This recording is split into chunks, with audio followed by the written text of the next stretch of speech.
Hi guys, my name is Taylor Hill. I am the head basketball coach over at Lake Belton High School.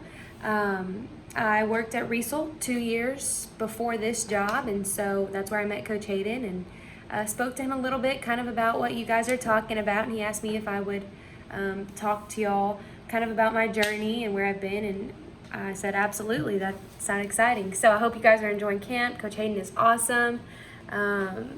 So really just going to tell you a little bit about myself. I played basketball all growing up. I'm one of 5 kids, and so I grew up in the gym, loved it, still to this day one of my favorite places to be. So grew up in a gym. I played basketball at Waco High School for 4 years. I then went on to get a full ride from Southwestern Assemblies of God University and got to play there for 4 years. After I graduated from there, I stayed and I was the assistant there for 2 years, and then I was at Riesel for 2 years, and then this will be my first year at Lake Belton as the head basketball coach. So I've been around basketball quite a bit. I've been around tons and tons of successful people, players, athletes, and coaches alike, and so by no means do I know anything close to all of it. I am learning every single day. But one thing that I have learned over my time as a collegiate athlete and a coach that I really had to be intentional about is my relationship with God and how that plays a role in sports, because it does. It plays a huge role in your life as a Christian athlete.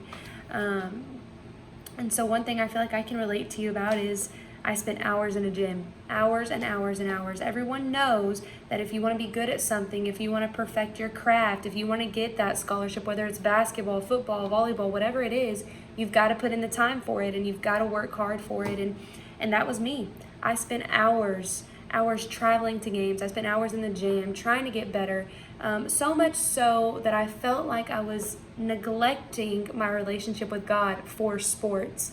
I wasn't intentional. It was just one of those things where I was so determined, wanted to reach my goals so much that that was my idol. That is what I wanted above all else. And really just had a come to Jesus meeting one day with a friend and really was reminded that these gifts that I have been given are a gift from God. Like, by no means is my athleticism all me. Like, I've put in work, but if God did not have that for me, then I would not have done what I have gotten to do. So I'm all about being super focused on what you want to accomplish and working towards it. And just like I had to be super focused for basketball and work towards a scholarship, work towards playing time as a freshman at college, you've got to be just as focused and just as intentional with your relationship with God, and how sports is glorified to Him. Like, I was very fortunate to get to go play basketball in college, and one thing that we got to talk about as a team is how are we using our gifts to glorify God as a basketball team, which is something that I really hadn't thought about before. I knew I loved Jesus. I knew that I had a relationship with Him, but not necessarily how to use basketball as a platform, which it is.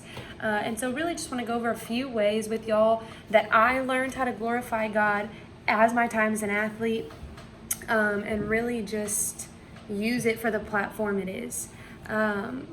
Romans 12:6 says that each gift that God gives us, like, He gives it specifically for you. So if you're an athlete, you have been designed by God to be an athlete, and it's your job to use those gifts.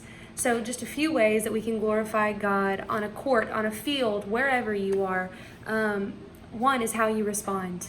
That can be positive or negative, but let me tell y'all, in college, my first couple years, if the ref called a bad call, I was going up and asking him, like, why, what's going on. I had a bad look on my face. I did not respond very well.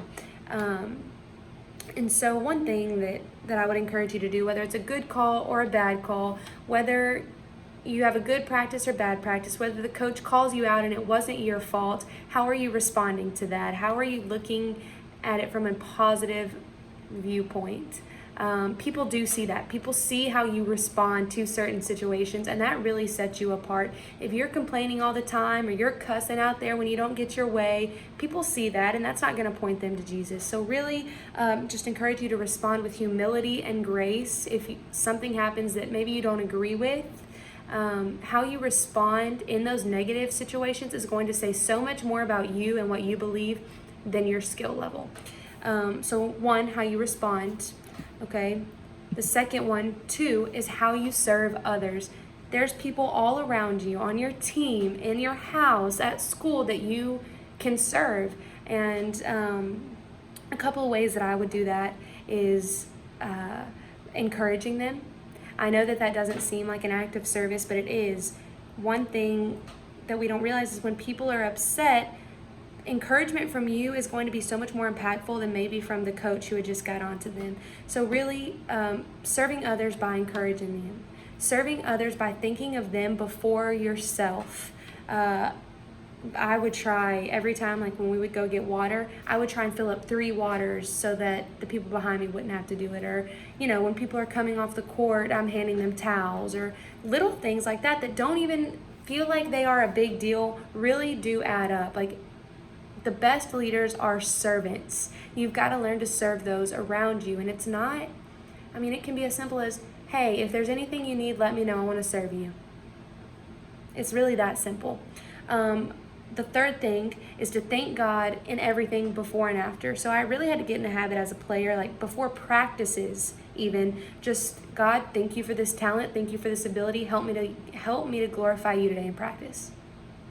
After practice, God, I'm sorry I didn't glorify you. I said a bad word. Please help me to be better tomorrow. Before every practice, before every game, anything like that, find ways to thank God and glorify Him in every situation. And then lastly, act how you say you believe. What I mean when I say this is it's really easy to walk around and say you're a Christian, you believe in God. But if you don't act that out daily, then you're not going to bring other people to God. You're not going to glorify Him. He wants us to act how we say we believe. If I'm a Christian, I'm not walking around cussing, complaining about every call, being a jerk to my teammates or to other people. I'm walking in humility. I'm walking in love. I'm serving others. I'm glorifying God in everything that I say and I do. And I know that was really quick. I don't want to take up too much of your guys' time. But if you don't learn anything, learn that your gift, your athleticism, your ability has been given to you by God, and He expects and demands that you use it for that reason. Yes, it is sports, but He wants you to use it to glorify Him, and you can. Sports is one of the biggest platforms in the world. And if we're not using our athleticism and our abilities and our gifts to glorify Him, then what good is it really? So yes, stay focused on being an athlete. Stay focused on reaching that goal. If you want to go to college, work hard at it. Stay focused, okay? Perfect your craft. But it's also very important that you stay intentional and that you stay focused on your relationship with God and glorifying Him with the gifts He's given you. I hope y'all enjoyed camp. I hope this wasn't too much of just a ramble. I hope you got something out of it. Coach Hayden, feel free to give out my email or number to anybody who wants to talk about basketball or the recruiting process or anything like that. I'd be happy to help you guys out. I hope you guys have a good summer. Stay safe out there, and God bless.